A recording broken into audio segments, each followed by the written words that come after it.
বিসমিল্লাহির রহমানির রহিম। আজকের পাঠের বিষয়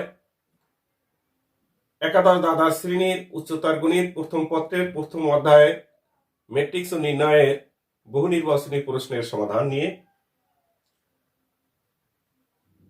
এর পূর্বের ক্লাসে আমরা শিখেছিলাম যে সমঘাতী ম্যাট্রিক্স কিভাবে নির্ণয় করতে হয় এবং দুইটি ম্যাট্রিক্স গুণ আকারে থাকলে তার গুণফল কিভাবে নির্ণয় করতে হয় সংক্ষিপ্ত সময়।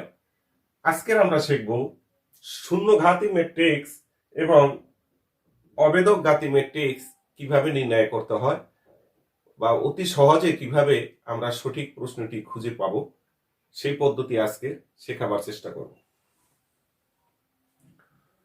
দেখো, 2 নম্বর প্রশ্নটি তোমাদের বইয়ের কোনটি শূন্যঘাতী ম্যাট্রিক্স, এখানে 4টি বিক্ষেপ দেওয়া আছে। শুরুতেই আমাদের শিখতে হবে শূন্যঘাতী ম্যাট্রিক্স হলে আমাদের করণীয় কি। যদি একটি ম্যাট্রিক্স এ হয়, এই ম্যাট্রিক্সটাকে যদি আবার এই ম্যাট্রিক্স দ্বারা গুণ করি অর্থাৎ এ স্কয়ার হয় এবং ম্যাট্রিক্সটির সকল ভুক্তি যদি 0 হয়, তখন এটাকে বলা হয় শূন্যঘাতী ম্যাট্রিক্স। আমরা তাহলে দেখব এই শর্ত কোনটি কোনটি মানে। শুরুতেই আমরা এখানে যে প্রথম যে বিক্ষেপটি দেওয়া আছে, এখানে এই সারি দ্বারা এই কলমটাকে গুণ করব। তাহলে গুণ করলে দেখো -1 গুণ করলে আসবে কত?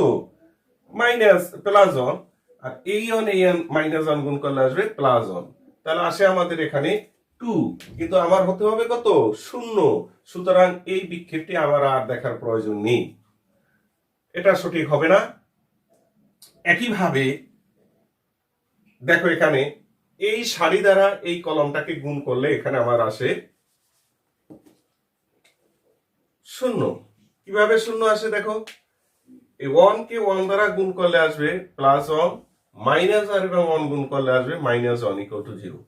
কিভাবে করলাম? আমরা এই সারি দ্বারা এই কলমটাকে গুণ করলাম, তাহলে প্রথমটা 0 এসেছে, অতএব এটা একটা এখন পর্যন্ত গ্রহণযোগ্য। এরপরে দেখো, এটা গুণ করলে আসে 1 আর এখানে গুণ করলে আসে 1, 2, এটা গ্রহণযোগ্য না। তাহলে এটা বাদ হয়ে গেল, এটা বাদ হয়ে গেল। আমরা আসি এটা 1, এটাকে আমরা গুণ করলে আসে 1, -1 গুণ করলে আসে +1, অর্থাৎ এখানেও 2। তাহলে আমরা অটোমেটিক দেখতে পাচ্ছি এখানে 3টি বিক্ষেপই সঠিক নয়। তাহলে এই খ নাম্বারটাই শুধু সঠিক, তাহলে আমার বাকিগুলো আর করা লাগবে না। এভাবে আমাদের টেকনিক্যাল আগাতে হবে, তাহলে আমরা সঠিক সময় সঠিক প্রশ্নের উত্তরগুলো দিতে পারবো। এরপরও একটা সৃজনশীল মানে কি, তুমি নিজে উত্তর বা নিজে কৌশল অবলম্বন করে খুঁজে বের করবে। আমরা পদ্ধতিগুলো শুধু তোমাকে বলে দিলাম। তাহলে আমি এর আগের দিনও ক্লাসে বলছিলাম, যেগুলো যদি সর্বাধিক প্লাস থাকে অথবা সবগুলো মাইনাস থাকে, এ ধরনের সংখ্যাগুলো সাধারণত সমঘাতী, শূন্যঘাতী, অবেদক ঘাতী হয় না। এটা কোনো নির্দিষ্ট কোনো বইয়েরই না, এটা আমি আমার অভিজ্ঞতা থেকে বলছি। তেমনি সমঘাতী ম্যাট্রিক্সে ছিল দ্বিতীয় সারি, অর্থাৎ দুইটি ম্যাট্রিক্স যদি মানে 2x2 অর্ডারের যদি ম্যাট্রিক্স থাকে, সেই ক্ষেত্রে আমরা দ্বিতীয় সারিতে যদি মাইনাস থাকে বাকিগুলো প্লাস, সেই ক্ষেত্রে সম্ভবত ওইটাই আমাদের সমঘাতী ম্যাট্রিক্স হবে এমন কোনো না। তবে তোমরা এটা সাধারণত এগুলো যাচাই করে সংক্ষিপ্ত সময়ের জন্য তুমি এটা বেছে নিতে পারো। এরপরে দেখো শূন্যঘাতীর ক্ষেত্রে, এখানে দেখো মানগুলো সব এক, সকল ভুক্তিগুলো এক, কিন্তু ভুক্তিগুলোর ভিতরে দেখো এইখানে শুধু দ্বিতীয় কলামে মাইনাস আছে, দ্বিতীয় কলামে শুধু মাইনাস আছে। এই ধরনের যদি থাকে একই সংখ্যা, দ্বিতীয় কলামে শুধু মাইনাস, সেই ক্ষেত্রে সেটা হবে শূন্যঘাতী। এটা ম্যাক্সিমাম ক্ষেত্রেই হবে, তবে সব জায়গায় যে হবে তা না, দুইটা ব্যতিক্রম হতে পারে। কিন্তু আমরা যখন চয়েস করব, আমরা এখানে যেমন আমরা দেখলাম এই দুটো বাদ হয়ে যাচ্ছে, কারণ আমরা দেখি সকলগুলো প্লাস সকলগুলো মাইনাস, সেজন্য। এরপর আমার থাকে এখানে এই দুইটার ভিতরে দেখা যাচ্ছে এই সারিদের এই কলামটাকে গুণ করলে 0 আসে, কিন্তু এটা আসে না, তাহলে আমার এটা আর দেখার প্রয়োজন নাই, আমার এটা হবে। এইভাবে কৌশলগত। তবে তুমি যেগুলো এভাবে একটা দ্বিতীয় কলামে মাইনাস মাইনাস থাকবে, সেগুলো প্রথমে যাচাই করে নিতে পারো, তাহলে তোমার সময় অনেকটা বেঁচে যাবে। আশা করি তোমরা বুঝতে পেরেছো। এইভাবে আমাদের টেকনিক অবলম্বন করে এমসিকিউ উত্তরগুলো দিতে হবে। তাহলে তুমি আগ থেকেই যদি মনে করো এই এমসিকিউটা তোমার পরীক্ষায় আসে, তুমি দেখলা যে এখানে সবগুলো মাইনাস, এটা হবে না, এটা হবে না, তাহলে আমার থাকে এই দুটোর ভিতরে আমি এই প্রথম সারি দ্বারা এই কলমটাকে গুণ করলাম, দেখা যাচ্ছে এখানে 1, এখানে আসে -1, যোগ করলে 0, এখানে আসে 1, এখানে আসে +1, তাহলে এটা যোগ করলে আসে 2, সুতরাং আমার এটা উত্তর। তাহলে দেখো এই উত্তরটা আমার এই কৌশল অবলম্বন করলাম, কতটুকু সময় লাগলো? খুবই কম সময় লাগলো। এভাবে তোমরা আশা করি পরীক্ষায় কৌশল অবলম্বন করে প্রশ্নের উত্তরগুলো দেখবে। আমাদের 3 নম্বর প্রশ্নটি হলো, নিচের কোনটি অবেদক গাতি ম্যাট্রিক্স? তাহলে এখানে আমাদের শিখতে হবে অবেদক গাতি ম্যাট্রিক্স হলে কি করতে হয়। অবেদক গাতিক ম্যাট্রিক্সটা হলো একটি ম্যাট্রিক্সকে যদি ওই ম্যাট্রিক্স দ্বারা গুণ করা হয় এবং সেটি যদি একটি আইডেন্টিটি ম্যাট্রিক্স হয়, অর্থাৎ অবেদক ম্যাট্রিক্স হয়, তখন তাকে অবেদক ঘাতি ম্যাট্রিক্স বলে।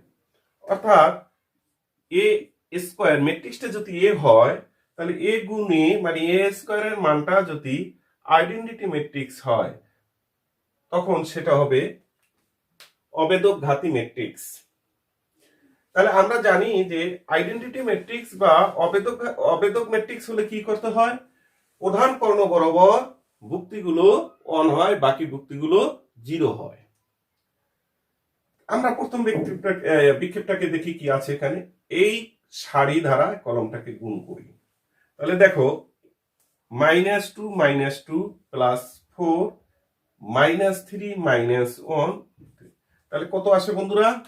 এখানে আসে 7। অতএব এই অপশনটি আর আমার দেখার প্রয়োজন নেই। একইভাবে আমি যদি এটা গুণ করি, তাহলে এখানে আসে -2 -2 অর্থাৎ 4, এই 3 এবং এইটা, কারণ এই সারি দ্বারা কলমটাকে গুণ করলে আসে 3, এটাও 7 আসে। তাহলে বন্ধুরা এটাও আমার দেখার প্রয়োজন নেই। তাহলে দুইটা অপশন অলরেডি আমার বাদ হয়ে গেল। এরপরে থাকে আমার এটি। এখানে দেখো এই সারি দ্বারা কলমটাকে গুণ করলে 4 -2 -2 +4, এই -3 আর 1 গুণ করলে এখানে আমাদের কিন্তু 1 আসে। দেখি এইটা আসে কিনা। এখানেও যদি আমরা দেখা যাচ্ছে 4 আর এটা গুণ করলে -3, এখানেও আছে। তাহলে আমাদের এই দুটেই এখন পর্যন্ত গ্রহণযোগ্য। এরপরে দেখো এই সারি দ্বারা এই দ্বিতীয় কলামটাকে আমরা গুণ করি, দেখি সেখানে কত আসে। তাহলে এই সারি দ্বারা এটার গুণ করলে আসে 6, আর এইটা দ্বারা গুণ হবে এটা -6, তাহলে এখানে 0 আসে। তাহলে দ্বিতীয় ভুক্তিটা 0 আসে। একইভাবে এই সারি দ্বারা যদি এটাকে গুণ করি, তাহলে আসে -2 আর +2, এটাও 0 আসে। এই সারি দ্বারা এটাকে গুণ করলে আসে -3 আর আসবে +2। তাহলে দেখো শিক্ষার্থী বন্ধুরা, এটা দ্বারা যদি আমরা এটারে গুণ করি, মানে এই সারি দ্বারা এই কলামটাকে 1 আর -3 গুণ করলে আসবে -3, তারপর থাকে আমার 2 আর 2 গুণ করলে আসবে +4, তাহলে এটাও আসে আমার +1। তাহলে এটা আমাদের সঠিক আসে। এরপরে দেখো শিক্ষার্থী বন্ধুরা, এইটা দেখো এটা কি আসে, এটা তো প্রথমটা 1 আসে, তারপর আমরা এই সারি দ্বারা এই দ্বিতীয় কলামটাকে গুণ করলে আসবে 6 আর মাইনাস এই সারি দ্বারা এই কলামটাকে গুণ করব, তাহলে এখানে আসে 3 দুগুণে 6, আর এখানে আসে এই 3 দ্বারা এটার গুণ করলে আসবে 6, তাহলে 0 আসে। একইভাবে এই সারি দ্বারা এই কলামটাকে গুণ করলে আসে -2 +2, মাইনাস প্লাস হয়ে যাবে। আবার এইটা দ্বারা এটার গুণ করলে আসে -3 আর +4। তাহলে দেখো বন্ধুরা, এখানে কিন্তু আমাদের দুটি উত্তর আসতেছে, অর্থাৎ এটাও সঠিক, এটাও সঠিক, কিন্তু এটা বিক্ষেপে তোমার এখানে ভুল দেওয়া আছে। আশা করি পরীক্ষার সময় এরকম থাকবে না। হয়তোবা আমার যতটা ধারণা যে এর যে কোনো একটি মাইনাস হবে না, তাহলে আমার সঠিক উত্তর হবে এটা। আর যদি এইটার যে কোনো এই কোনো বরাবর হয়, তখন হবে এটা। এখানে দুইটাই তোমার বইয়ের যে প্রশ্ন দেওয়া আছে, এই ক্ষেত্রে দুটিই সঠিক, কিন্তু পরীক্ষার সময় এরকম দুইটা বিক্ষেপ দেওয়া মানে দুইটা সঠিক উত্তর দেওয়া থাকবে না। তাহলে সেক্ষেত্রে বন্ধুরা এখানেও দেখো আমরা সংক্ষিপ্ত ভাবেই চারটা বিক্ষেপের ভিতরে দুইটি দিয়ে গেলাম, আর এখানে প্রশ্ন ভুল বিধায় আমার এখানে দুইটি প্রশ্নের উত্তর এসেছে। কিন্তু তোমরা আরো একটা কাজ করবে, এই ধরনের যেটা থাকবে, কারণ আমরা জানি কোন বরাবর অন আসবে, এইটাও নেওয়ার পরে আমরা এই সারিটা এই ভুক্তিটা বের করব, অর্থাৎ এটা 2 তম ভুক্তি। এই 2 নম্বর সারি দ্বারা 2 নম্বর কলামকে গুণ করবা, 3 একে 3 -3, আর এই 2 গুণ করলে আসবে +4। এইটা আবার এটাও এরকম গুণ করে দেখবে, যদি কোন দুইটা অনার আসে বা একই আসে তখন এই দুইটা দেখবে। এভাবে আমরা টেকনিক্যালি সব না করে কিছু কিছু অংশ করি, অথবা এই সারি দ্বারা এইটা আর এইটা এই কোন দুইটা বের করবা, দেখবে এই দুইটা জিরো আসে কিনা। আবার যদি দেখা যাচ্ছে এই দুইটা জিরো আসে নাই, তাহলে তার এটা দেখার প্রয়োজন নেই, এইটা হবে। এইভাবে আমাদের টেকনিক অবলম্বন করে উত্তরগুলো দিতে হবে। আশা করি তোমরা বুঝতে পেরেছো। এভাবে আমরা অতি কম সময়ে আশা করি প্রশ্নের উত্তরগুলো দিতে পারবো। তবে এই ক্ষেত্রে বেশিরভাগ দেখা যাচ্ছে যে কোনো একটি প্রথম সারি অথবা দ্বিতীয় সারি যে কোনো দুইটি মাইনাস থাকে। যেমন এখানে দুইটা মাইনাস, এখানে দুইটা মাইনাস, যার কারণে এটাও সঠিক এটাও সঠিক। তো এইভাবে তোমরা টেকনিক নিজেরা খুঁজে বের করবে। এখন পরীক্ষার সময় হয়তো বা এখানে যে কোনো একটা থাকবে না, এখন উত্তর হবে এটা সঠিক। তাহলে তোমরা দেখবে যে যেখানে দেখা যাচ্ছে যে আমি বলছিলাম আগে সমঘাতী ম্যাট্রিক্স, তারপর এখন কইলাম অভেদঘাতী ম্যাট্রিক্স, এই দুইটার ক্ষেত্রেই দেখবে তোমরা বিশেষ করে খেয়াল রাখবে যে কোনো উপরের সারিটা নাইলে নিচের সারিটা, এই দুইটি সারির মধ্যে দুইটাই মাইনাস, বাকি সারিগুলো প্লাস। যেমন এখানে প্রথম সারিটা মাইনাস, দ্বিতীয় সারি প্লাস। আবার এখানে ছিল কি দ্বিতীয় সারি মাইনাস, প্রথম সারি প্লাস। এইরকম যে অপশন দুটো থাকবে সেই দুইটা নিয়ে তোমরা যদি ক্যালকুলেশন করে তাহলে তোমরা সঠিক উত্তরটা পেয়ে যাবে আশা করি। তাহলে এটা হলো তোমাদের একটি টেকনিক বলে দেব। দেখো শিক্ষার্থী বন্ধুরা, এর আগের ক্লাসে আমরা 10 এবং 11 নম্বর প্রশ্ন কিভাবে উত্তর দিতে হয় সেটা আমরা শিখেছিলাম। আজকের এখন শিখবো আমরা 12 নম্বর প্রশ্নের উত্তর কিভাবে দেব। এখানে একটা ম্যাট্রিক্স দেওয়া আছে, আর এই একটা ম্যাট্রিক্স, দুইটা ম্যাট্রিক্স গুণ করলে তার সমান হবে আর একটা ম্যাট্রিক্সের সমান দেওয়া আছে। তাহলে এই ম্যাট্রিক্সটা হলো 2/2, আর এটা হলো 2/1 ম্যাট্রিক্স, আর এটা হলো 2/1 ম্যাট্রিক্স। তাহলে দেখা যাচ্ছে যে গুণ করলে যে ম্যাট্রিক্সটা আসবে এই দুটো, সেটাও আসবে যেহেতু দুটি সারি একটি কলাম, তাহলে প্রথম ম্যাট্রিক্সের দুইটা সারি দ্বিতীয় ম্যাট্রিক্সের একটি কলামের গুণের সমান, অর্থাৎ 2/1। এটাও আছে আমাদের 2/1। তাহলে দুটো ম্যাট্রিক্স সমান, দুটি ম্যাট্রিক্স যদি সমান হয় তাহলে তার ভুক্তিগুলো অবস্থান অনুসারে সমান হবে।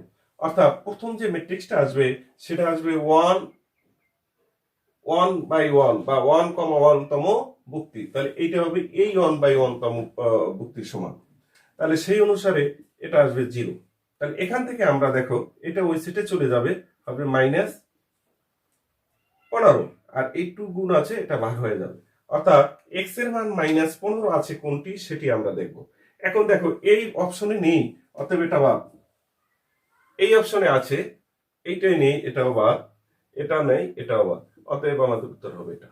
তা দেখো বন্ধুরা, আমরা একটা উত্তর, একটি সঠিক বিক্ষেপ নির্ণয় করে আমরা উত্তরটি তৈরি করলাম। এভাবে আমরা সংক্ষিপ্ত সময় উত্তরগুলো তৈরি করতে পারবো। এখন তোমাদের প্রশ্ন থাকতে পারে যে স্যার, যে আরো একটা যদি মনে করেন -15/2 থাকে, তা সেই ক্ষেত্রে আমার দ্বিতীয় অপশনটি যেতে হবে। যেমন এখানে এইটা দ্বারা তখন এইটার গুণ করতে হবে, -4 + 5y = 0। এই 4টা ওই সেটে গেলে প্লাস, অর্থাৎ 4/5 হবে। তখন আসবে -4 + 5y = 0। এখন 5y = 4। এখানে আমরা y = আসবে 4/5। তখন এটা করার প্রয়োজন হবে, আমার প্রয়োজন নেই। এইভাবে আমাদের টেকনিক অবলম্বন করতে হবে। এই যে টেকনিক অবলম্বন করা, এই কৌশল অবলম্বন করা, এটাই সবচেয়ে বড় কাজ অবজেক্টিভের ক্ষেত্রে, এবং এডমিশন টেস্টের জন্য এটা তোমাদের খুবই গুরুত্বপূর্ণ। আশা করি তোমরা আজকের যেটুকু পড়ানো হয়েছে তোমরা বুঝতে পেরেছো। পরবর্তী আমার ক্লাস পাওয়ার জন্য তোমরা আমার ভিডিওটিকে বেশি বেশি করে বা চ্যানেলটিকে বেশি বেশি করে সাবস্ক্রাইব করো এবং অপরের সাথে বেশি বেশি করে শেয়ার করো।